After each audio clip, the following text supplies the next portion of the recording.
what you're looking at, so the before and after, okay? So the left-hand one was your before. As we said, grip-wise was a little bit weak in that left hand. Shoulders, we were sort of a bit too levelled off. This left arm now kind of tucked into your side there. Your right arm's going to be its normal hang, but because your left shoulder's similar level to your right, your left arm has to bend to be on the golf club, because your left hand, after all, is higher on the golf club. That's just physics, okay? So what we're going to try and do is go through this sequence now. You watch this right-hand one. Club down first. Now, if we just put your hands forward there, when you're holding that club, look at your right hand natural hang and look at your, see how your left hand's not sort of face down this way, it's kind of turned a little bit. Okay, now I sort of come in and sort of turn it down a little bit there now, so we come in there and then move it back there. So now you can see that left hand is facing more, there's more logo visible there than you would have on that one there. So the little V, your thumb and forefinger makes it up towards that right shoulder. You're able now to, when you bring the golf club into your right hand, okay, tilt a bit more there, so we're getting a bit more that way, okay, rather than that and that. Not massively. It probably looks a lot less than what you feel it is, if truth be told. It feels you when you first doing that shot, you're like, bloody hell, where am I, kind of thing. It does, yeah. And in reality, we just tipped you. It's right, yeah. 5 degrees maybe, which seems to you about 55 degrees, but it's getting into that position there now by where the club face is square. We're in a nice sort of tilted position. You're able to rotate back then and then stay behind it, hitting the goal ball, so your head at impact with the driver wants to be behind the golf ball. And with all shots, to be fair, you want to be behind the golf ball. You want to be sort of trying to get ahead of it, trying to hit down, this sort of misconception, down on the golf ball. Well, I can hit down on a golf ball, okay? If that's the golf ball down, I can hit down on a golf ball being back here, because the club's up in the air and then comes down. So I'm still hitting down on that golf, even though my head's behind the ball. I'm going to sort of do this and slam the club into the ground, okay? The act of the club kind of doing this and this is it's hitting down, yeah? So don't try and move yourself to the left or try and smother it or hit whatever it may be. The general physics of a golf swing is going to create a lot of the things you want to try and create, but you've got to set up in the right sequence. I think avoid and get away from the mindset of worrying about your feet. Your feet will just go where they want to go. Don't try and put them down first, because even if you get them dead correct, but you're too close or too far from the ball, then you've got to shuffle them. If you're so conscious about where these feet go mentally, my feet are wrong now, you're going to panic that they're wrong. But it doesn't really matter, to be fair. So put the club face down first behind the golf ball, okay? Get that first. That controls the golf ball where it's going to go. Then get your hands on the club correctly, and then get your shoulders correct. Those 3 things are directly linked to the golf ball, okay? What they do, don't you do a lot, to be fair. You could have this foot back here, this one over there.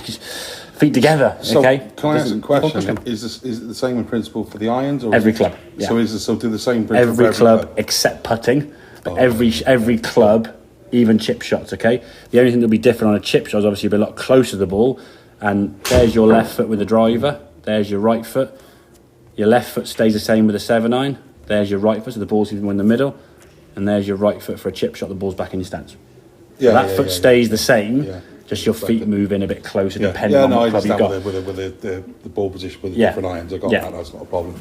But the ball position doesn't move, but it perceives to move. A lot of people move the ball up and down their feet depending on what club they've got.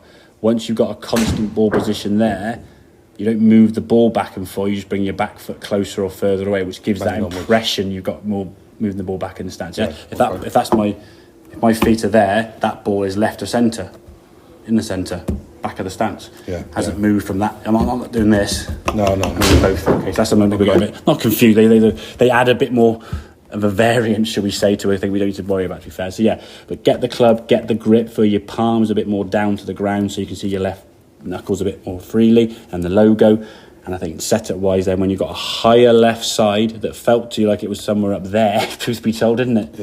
It just gets you into that kind of pebble skimming position, okay, and you can hit golf balls from here all day, okay? If you're in that position, it's just a chop into the golf ball, Sean, and if you've got loft in your hand, 8, 9, 9 and wedge probably haven't been too bad, because you've got a bit of loft in your hand. They're generally shorter clubs. You can kind of get them reasonably okay. Problem is, with this fault that you can't get to that range of 8, 9, because you're duffing it and scuffing it the first 3 or 4 shots. All over the place, So yes, you might be knocking on the green with the wedge, but this is your 4th shot on a par 4. You're like, great, double bogey, triple bogey. So it's almost irrelevant, really. So I think for me, when people are trying to sort of break certain scores, the better the player, the more important the shots become nearer the hole. So the pros drive a show putt for dough, 100%, okay? But for an amateur golfer playing off 20 or 17 or 25, whatever it may be, if you're going to have to tee, you could be the best putter in the world. Yeah, if you're single putting for 8s and 7s and not, what's the waste of time, isn't it? You've got to get to the green. So get to the green now. As you then get better, your game then, I say it changes, but your focus might change a bit from being break 100, get off the tee, break 90, get off the tee and you approach your second shots, break 80, approach, play the green, break par, putting.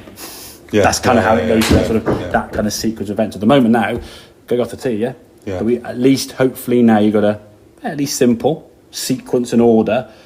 But as daft as it may sound, I would practice this at home. And what I would suggest, and you do this if you want to, and I encourage people to do this if you can do, film yourself at home setting up to the golf ball and then send it to me, okay? Because then you'll watch it back and go, oh God, I've missed that, and you'll do it again. I'm going to do it again. So to summarise, so you can remind me, I'll send this video through to you. Club down first, feet together. Left hand on the club first, okay? And it's your left hand grip is going to be the key start point. Make that grip a little bit stronger with that hand over slightly there. So you can see, like, there you go. So your left hand is turned down a little bit more, okay? That's your first thing. Then you slide your right hand down your leg, get your shoulders tilted there, and then you bring your right hand on the golf club, and then you set your feet.